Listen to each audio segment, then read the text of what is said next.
Olá pessoal, bem-vindo e bem-vinda ao canal Amu Invest. VI, o R11, o VIUR11, vale a pena? Venha saber.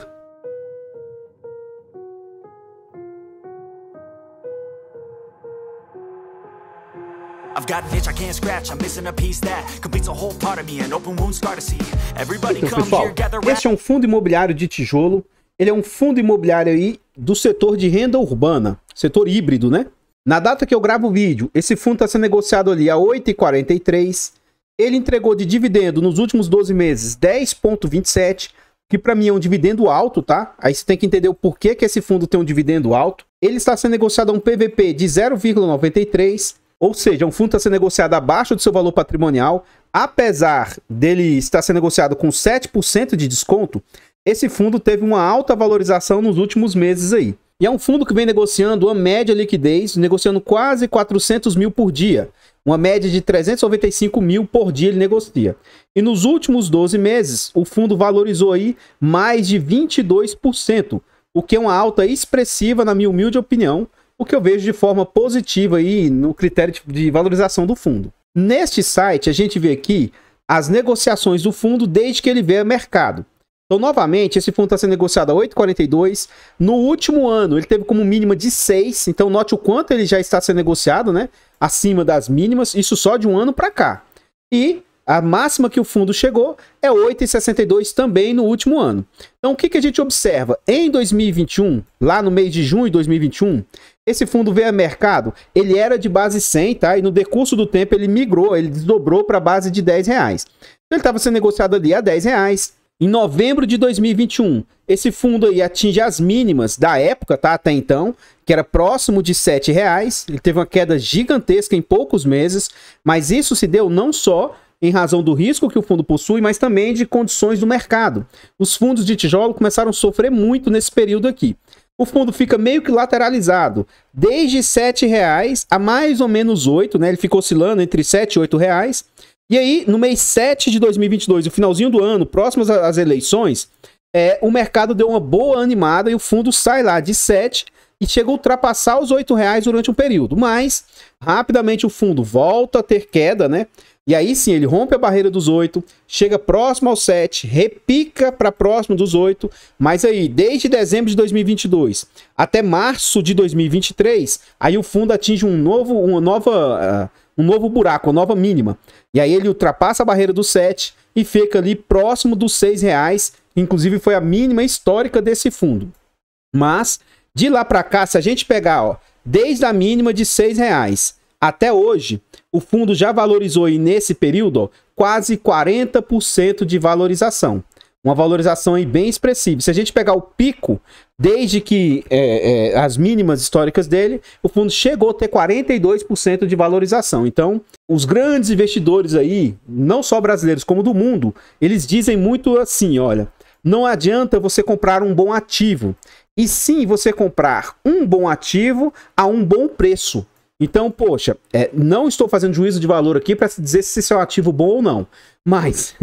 Ao contrário do que as pessoas pensam, teoricamente os melhores momentos de compra são nessas depressões aqui, ó. São nesses momentos que teoricamente é o melhor momento de compra.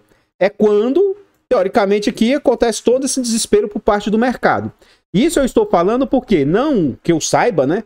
Não tem nenhuma notícia gravíssima a respeito desse fundo que justifique as cotas vindo despencando tanto como elas vêm despencando, né? Enfim, voltando para o outro site aqui, a gente vê informações a respeito do fundo. Então aqui a gente vai ver, por exemplo, o nome do fundo, CNPJ, é um fundo para um público em geral, mandato renda, títulos e valores imobiliários, ele é um fundo de tijolo. O prazo é indeterminado, gestão ativa, taxa a gente vai ver lá dentro do site, é melhor. Não tem vacância, isso aqui é uma informação incorreta, tá? Com uma pequeníssima vacância sim. Número de cotistas, ele já está chegando quase a 40 mil cotistas, é um número expressivo, tá? Um número bem interessante. E ele conta com quase 27 milhões de cotas emitidas. Gente, 27 milhões. Então a gente, enquanto pequenos investidores, né? Você começa comprando ali 1, 5, 10, 100, mesmo que você chegue a 1.000 cotas, imagine que tem quase 27 milhões de cotas, né? Então, tem bastante cotas emitidas no mercado. Atualmente, ele está valendo aí 9,06, é o valor de patrimônio de cada cota, e ele está sendo negociado no mercado aí por 244 milhões. E o seu último rendimento aqui foi de 7 centavos, mais à frente a gente vai ver que, na verdade, ele paga 0,072. E esses 2 décimos de centavo faz diferença.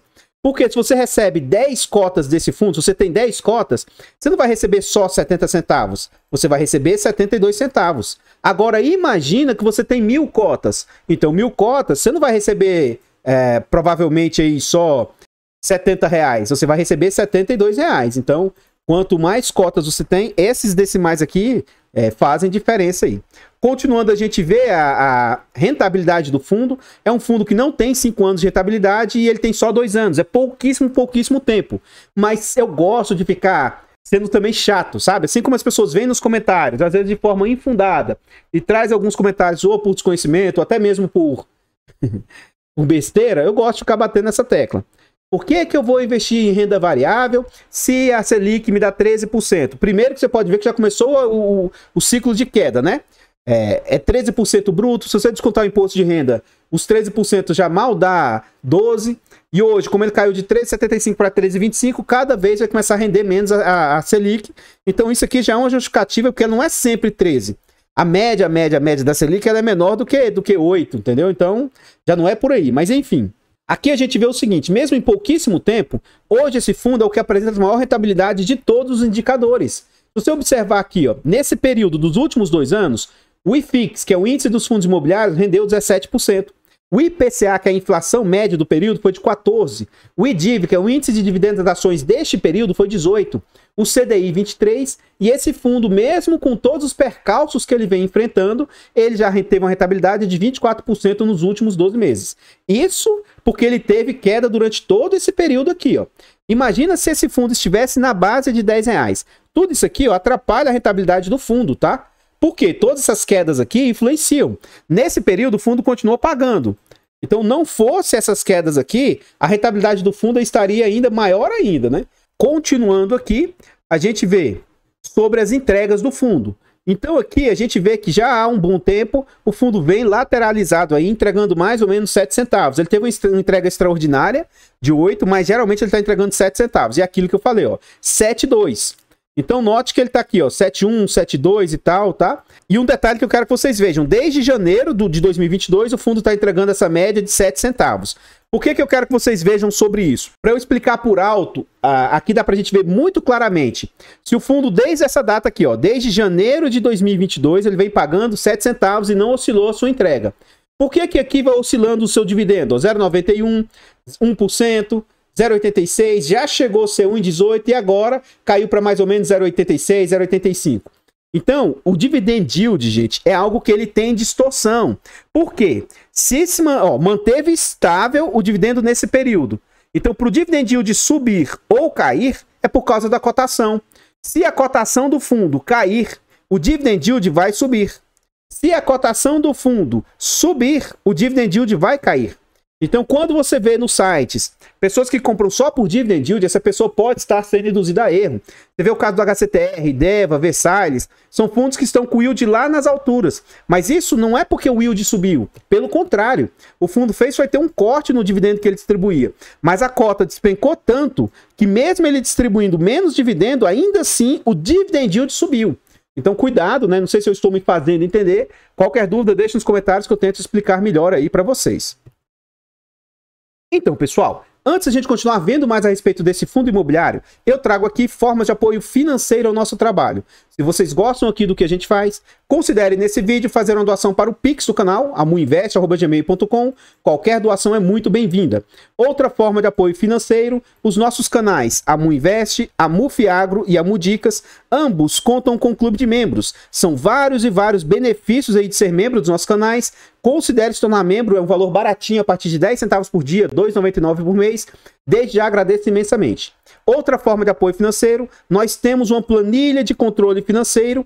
Quem é membro tem um hiper mega desconto nessa planilha de controle financeiro. Se você quiser saber mais a respeito dessa planilha, veja os vídeos de rumo aos 50 mil ou os tutoriais da planilha. É uma planilha muito boa, na minha humilde opinião. Mais uma forma de apoio financeiro, nós contamos com e-books, Introdução aos Fundos Imobiliários e Introdução aos Fiagros. São e-books baratos, acessíveis, mas que tem bastante conteúdo agregador, que eu acho que vocês vão gostar demais. Então, considere nos apoiar financeiramente por qualquer uma dessas formas aí, vai nos ajudar imensamente.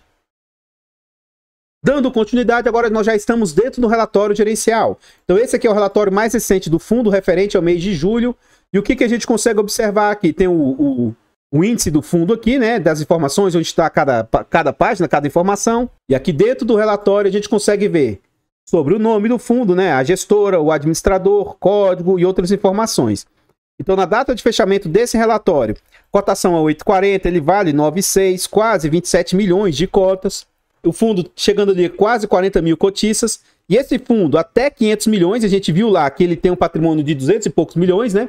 Ele vai cobrar de taxa 0,95. À medida que o fundo conseguir subir o seu patrimônio, a taxa cai. Então, ele pode chegar de 500 milhões a 1 bilhão, a 0,85. Se e quando esse fundo exceder 1 bilhão, a taxa cai para 0,75. Esse fundo ele cobra também performance de 20% se ele conseguir bater IPCA mais 6, acredito eu que seja a taxa de performance aí para ele bater esse spread aí. Ele traz alguns destaques, né? 10,3 é o yield anualizado do fundo, ele subiu 2% no último mês aí, bem acima do que o IFIX subiu. E ele tem uma guidance, né, uma estimativa de entrega entre 7 centavos raso, ó, até 7 centavos dígito 6. E ele vem mantendo essa guidance, na verdade está entregando entre 7 centavos 2, né? Continuando aqui, a gente vê comentários da gestão na questão do cenário macro. Eu não vou ler essa parte aqui para vocês, mas é bem interessante para você ver a cabeça do gestor, né? No sentido de cenário macroeconômico, o que eles estão observando. Mais abaixo aqui ele mostra também uma parte da nossa parte interna, né? Falando sobre políticas econômicas nossa, sobre a questão de inflação nossa, tudo linkando lá fora com o Brasil. Então qualquer coisa, você vai pausando o vídeo aqui, vendo essa parte eu vou me colocar, vou pular dessa vez, tá? Nem sempre eu vou ficar lendo essas perspectivas. Se em algum momento aqui ele falasse a parte dele de comentários voltado para o fundo, aí eu até pararia e leria isso para vocês, tá? Aqui ele vai falar sobre a performance, né? Eu gostaria que vocês se atentassem aqui, porque lá na frente a gente vai ver a informação, eu vou até voltar aqui e mostrar para vocês. Então note, ó. O resultado do fundo em julho foi de 1.832.000. Então isso dá 6 centavos 8. Então, ó, preste atenção. Atualmente, neste mês, o que o fundo gerou não foi abaixo da sua capacidade de distribuição. Então aqui ele começou a comer caixa, mas não é nada tão preocupante não. A receita dos imóveis foi de 2.400.000. Ele teve um resultado financeiro de menos 400 mil aqui, porque ele tem alavancagem, tá? Mas mais à frente a gente vai ver sobre a alavancagem. E aí ele distribuiu os 7 centavos 2 aí, tá? Mas, olha só, o fundo tem 13 centavos de reserva. Então ele tem praticamente 2 distribuições quase de reserva. Então tá tranquilo, não tem problema ele ficar comendo um pouco das reservas. Presta atenção nessa parte aqui, como eu tô dizendo, a gente vai voltar aqui para pegar essa informação. Note. Os imóveis do fundo gerou de resultado 2.448.000. Resultado financeiro foi de menos 400 mil. Por quê? Ele tem dinheiro em caixa, né? 130 mil que gerou, mas ele tem alavancagem que ele gastou 536 mil. Fica atento com esses 536 mil. Vou até fazer um cálculo aqui para vocês, ó. 536 mil vezes 12 por ano é como se o fundo estivesse gastando 6 milhões e 400. Não é bem assim, o ideal é a gente ver todos os relatórios do fundo para ver quanto que realmente o fundo está gastando aí com essa alavancagem dele. Mas aqui é só, grosso modo, 6 milhões e 400. A gente vai depois usar esse cálculo aqui para vocês, ó. Outras despesas do fundo. Com a gestão, entre gestão, administração, escriturador, blá, blá, blá, mais 174 mil. Inclusive, nós vamos calcular na prática o que esses 174 mil representa frente aos 2 milhões e 400. Todo mundo aqui que acompanha os meus vídeos sabe que isso aqui é uma coisa que eu sou chato. Para mim, o máximo que essa relação aqui pode representar é de 15%. É o máximo que eu aceito pagar para a gestão para ela cuidar para mim de um fundo, tá bom? Então, deixa eu já calcular logo para vocês e a gente dá continuidade aqui no relatório, ó. 174 vezes 100 dividido por 2.448.000. Então, nesse mês aqui, as despesas estão ali em 7,10%, bem abaixo dos 10%. De 0 a 10 é aceitável, de 10 a 15 é caro, mas eu ainda me posicionaria, e acima de 15 é algo que para mim é inadmissível, então está tudo muito bom na minha humilde opinião. Novamente, né, o fundo teve como resultado 1.800.000, ele distribuiu 1.900.000, contudo, né, ele usou apenas 100 mil da reserva, ele tinha 3.600.000 em reserva, e agora a reserva é de 3.500.000. Aqui mais abaixo a gente vê isso, ó. Se você olhar essa área cinza rachurada ao fundo, né, você vê que ela vem crescendo a reserva do fundo. Então, eu não vejo como sendo nada preocupante. E aí teve o ápice e agora ele começou a ter uma queda bem singela. E então, assim, ele ainda tem bastante reserva, não é nada demais. Essa capacidade de entregar, pelo menos num prazo mais longevo, eu acho que ele consegue manter. E a guidance que ele já havia falado lá atrás, né? Ele acredita que até dezembro do corrente ano de 2023, ele consegue entregar entre 0,76 e 0,70. Continuando aqui no relatório, a gente vê sobre rentabilidade, essa parte eu pulo, que isso aqui é muito pessoal, né? Vai depender de investidor para investidor. Essa parte de negociações também a gente já viu lá. Então a gente vê que a parte de liquidez aqui, ó, o volume que ele negocia, que são essas barras em azuis, ela tem até uma certa oscilação mês a mês. Mas uma parte interessante é que, poxa, o fundo ele era de base 100, caiu para base 10. Olha o quanto o número de cotistas disparou no fundo. Então, os fundos que têm feito essa opção de desdobrar para a base 10 têm aumentado bastante a sua base de cotistas e assim também, de uma certa forma, vem mantendo ou melhorando a liquidez, né? A gente vê que depois desse movimento aqui, assim como sobe o número de cotistas, a liquidez vem subindo junto. Então vejo isso como sendo um movimento bem bacana, principalmente para pequenos investidores. Aqui a gente vê o portfólio do fundo, como que ele é composto, a carteira do fundo. Então, o patrimônio líquido do fundo era de 244 milhões. Amor, por que 244 milhões? Se ele tem em imóveis 344 milhões, ele tem em caixa aqui, ó, mais 13 milhões. Por que então? Porque o fundo tem dívida. Ele tem obrigações aqui a prazo, ó, de 117 milhões. Então, quando você tira isso do positivo, o que sobra é o patrimônio líquido, tá bom? Então, seus imóveis valem mais, mas é porque é como se ele comprasse fiado. Imagina o seguinte, tá? Imagina que você comprou um carro ou uma casa financiada. Então, por mais que seu carro valha 50 mil, se você pagou só 20 mil, você tem uma dívida de 30 mil, uma alavancagem de 30 mil, entende? Então, apesar de você ter um patrimônio que vale 50, na sua contabilidade pessoal, você tem um déficit de 30 mil. Tudo bem? Isso é alavancagem, é a mesma coisa aqui com fundos e tal. Não sei se eu me fiz entender. E aqui ele traz o detalhe dessas dívidas aí. Tá? E eu nem vou comentar uma por uma aqui, tá bom? Mas o que me chama a atenção é isso aqui, ó. Menos mal, que a gestão começou a trazer aqui o cronograma de pagamentos, tá? Mas o que me chama a atenção, a gente fez um cálculo lá.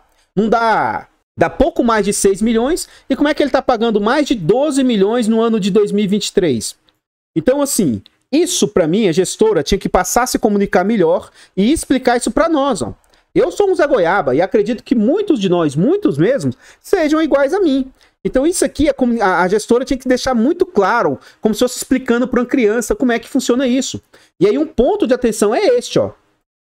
É crescente o quanto a empresa, a gestão, o fundo, vai ter que começar a pagar. E aí você, enquanto investidor, isso aqui já é o primeiro risco que você tem que observar. Saiba que, provavelmente, pelo que eu vejo, e assim não fica muito claro para mim, que o fundo tem a capacidade operacional de ficar pagando toda essa alavancagem somente com o que o fundo recebe. De duas, uma.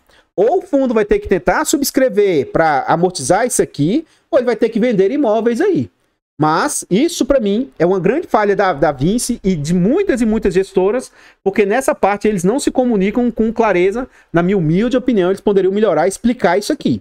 Na minha opinião, esse fundo vai ter que, em algum momento aí, fazer alguma subscrição aí para diminuir essa alavancagem dele. Eu acredito que isso vai ter que ser, acho que vai ter que ser algo que o fundo vai ter que se movimentar. E se você quiser ter certeza disso, eu recomendo que você entre em contato com o RI da gestora para sanar esse tipo de questionamento. Então, pessoal, eu ainda vou voltar lá para o relatório e terminar de ver o restinho dele, ver os imóveis e tal, tá?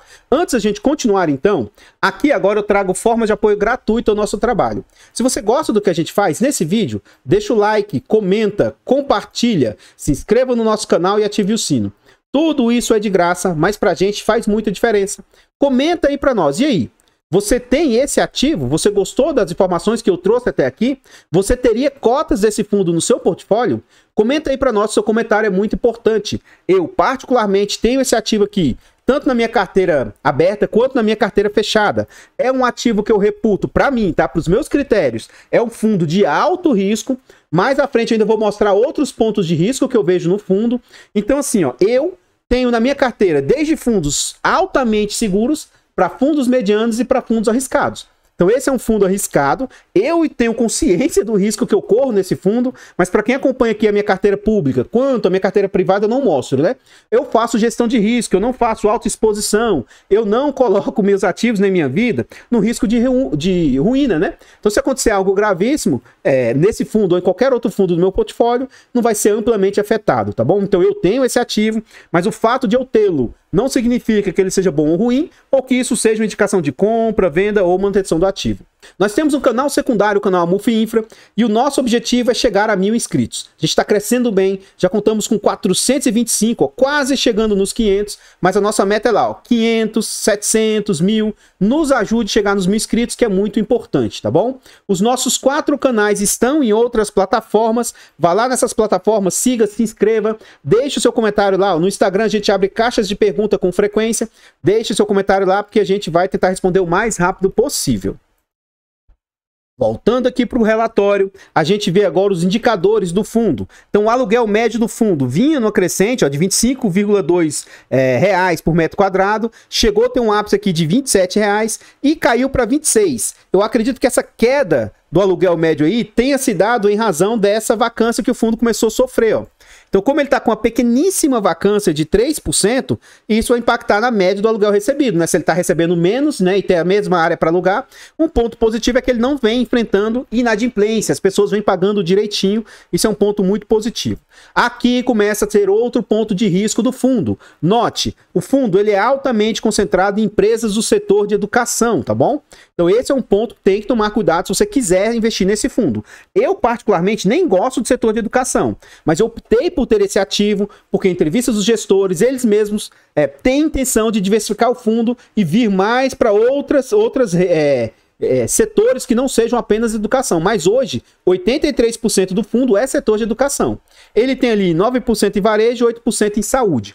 Então aqui, ó, Ânima, 48%, Cogna, 18%, Facamp, 17%. Pensa bem, você ao investir em um ativo, ao invés de você só pensar o quanto ele paga, você tem que pensar o quanto que eu posso perder se acontecer alguma coisa grave. A gente não espera que aconteça, ó. O fundo ele tem 90% de contratos atípicos. Atípicos é longuíssimo prazo, tem garantias um pouco mais robustas e blá blá blá, sabe? 10% de contratos típicos. Mas ainda assim, uma empresa dessa pode falir ou pode abandonar, ainda assim rompendo um contrato. Vamos supor que aconteça algo gravíssimo, igual aconteceu com as americanas. Vamos supor que a Ânima venha à falência. Se ela falir, como é que ela vai pagar, entende? Imagina, de uma hora para outra, 48% dos contratos do fundo, das receitas do fundo parando de se receber. Já imaginou quanto de impacto isso vai trazer para o fundo? Então isso é um risco altíssimo. Olha a concentração que ele tem em poucos inquilinos, sabe? Então, esse é um ponto preocupante e eu sou muito transparente nas informações que eu trago. Eu tenho um ativo? Tenho, mas ele é um ativo muito arriscado, na minha opinião, né, em razão dessa concentração que ele possui. 43% do portfólio do fundo está em São Paulo, 48% no Rio Grande do Sul, 8% no Maranhão, e ele tem umas lojinhas bem pequenininhas, tá, que ele comprou recentemente, que estão lá no Rio de Janeiro. Mais abaixo aqui, a gente vê o ALT, né, que é o prazo médio dos contratos do fundo, um prazo longo, média de 9 anos, vai começar a vencer contratos o ano que vem, 18%, isso é um ponto de atenção, tá, porque imagina que se 18% dos inquilinos não renovarem, fique atento com isso, tá bom? Ano 2025, mais 8%. Depois, realmente vai ter número expressivo de contratos vencendo só lá em 2033 e 2036. E aqui já fica um elogio público. Assim como eu encho o saco com algumas coisas, eu tenho que elogiar outras coisas boas. Se você pega o relatório da XP, por exemplo, poxa, os caras lá colocam 3 anos. Já aconteceu o relatório lá, de eles colocarem lá coisas de 2022, 2023, 2024. Gente, 2022 já passou. E tinha relatório lá desse ano da XP com, pelo amor de Deus, aí. Põe um trem pra gente, né, mais detalhado, sei lá. E quando ocorrem revisionais? Esse ano, 10% teve revisionais, já possui, né? Aqui não tem mais informações de 2023. O ano que vem, ó, ao mesmo passo que vai vencer, pode ocorrer revisional, porque certas pessoas vão decidir, né, ao final do contrato, se eles renovam, e aí, se renovar, se vai ter reajuste ou não. 2027 tem mais 7%, e aí só vai ter mais revisionais só lá pra frente, no final dos contratos atípicos lá. Aqui a gente vê os índices de reajuste. O fundo tem ali, ó, 97% indexado a IPCA e 1,8% a IGPM. E mais abaixo aqui a gente vai ver sobre os imóveis. Então tá aqui, ó, as regiões que o fundo tem imóvel, né? Lá no Maranhão, São Paulo, Rio de Janeiro e Rio Grande do Sul. E a gente vê as fotos e onde que está cada um dos imóveis. Então a Ânima, ele tem uma faculdade lá em Porto Alegre e outra em Canoas, ó. Os dois no Rio Grande do Sul. Tá aqui a imagem dos ativos, a foto, o tamanho desses ativos, né? 47 mil metros quadrados, 12 mil metros quadrados, são imóveis novos, bonitos. A gente vê lá em São Paulo. A Anhanguera Campinas tem 3 imóveis, né? Aqui tem a Unicamp, tem 3 unidades, tá? Em São Paulo ele tem 3 imóveis. A Anhanguera Campinas, a Facamp e tem mais o laboratório aqui, que é da área de saúde, aquele DASA, tá? E no Maranhão, um imóvel, que é uma loja gigantesca. Por essa foto aqui, a gente nem sabe o tanto do tamanho disso aqui, tá? Eu tava olhando com detalhes. É uma loja grande, ela tem pra cima, se eu não me engano, ela tem subsolo, sabe? Então, às vezes você não tem a total dimensão dessa loja que ele possui. E a ideia, pelo que eu ouvi dizer, é que o fundo agora ele vai tender mais para isso aqui, ó, lojas de rua, porque recentemente são bem pequenininhos isso aqui que ele adquiriu. Ele adquiriu essas 2 lojas aqui, ó, uma ao lado da outra. Tá vendo aqui esse amarelo laranjinha aqui, ó? É uma loja da Americanas Express, que é bem pequenininha, e essa outra loja, ó. São lojas lá no Rio de Janeiro, lojas de rua, tá? Mas eu acho que a tendência do fundo é começar ir para, tipo, HGRU, comprar imóveis nesse segmento aqui, ó, de rua mesmo, tá? E no mais aqui a gente vê os contatos do fundo. Sempre em todo relatório gerencial, em algum momento, tem aqui para você entrar em contato com eles, ó. Então se você entrar aqui, ó, ou aqui, são formas de você entrar em contato com a gestão aí. Até mesmo ligando nesse número aqui, você consegue contato com a gestão. Então, pessoal, o que eu tinha para trazer a respeito desse fundo são somente essas informações. Eu gostaria de reiterar, né? Muito obrigado a todos vocês que apoiam o nosso trabalho, seja de forma gratuita, seja de forma financeira. Obrigado de coração. Vocês que fazem doação para o Pix, vocês que se tornam membros, que adquirem as planilhas ou nossos e-books, muito obrigado de coração. Por falar em e-book, do canal Amudicas, eu tenho e-books de português para concurso público. Considere dar uma olhada nesses e-books, fazer aquisição. São e-books baratos, acessíveis, que eu acho que vai agregar demais para você que tem como objetivo aprender português ou estudar para concurso público. Então, muito obrigado de coração a todos vocês aí que apoiam o nosso trabalho. Eu vou ficando por aqui e eu espero encontrá-los nos próximos vídeos. Fiquem todos com Deus, tenham um bom dia, uma boa tarde, uma boa noite e... fui!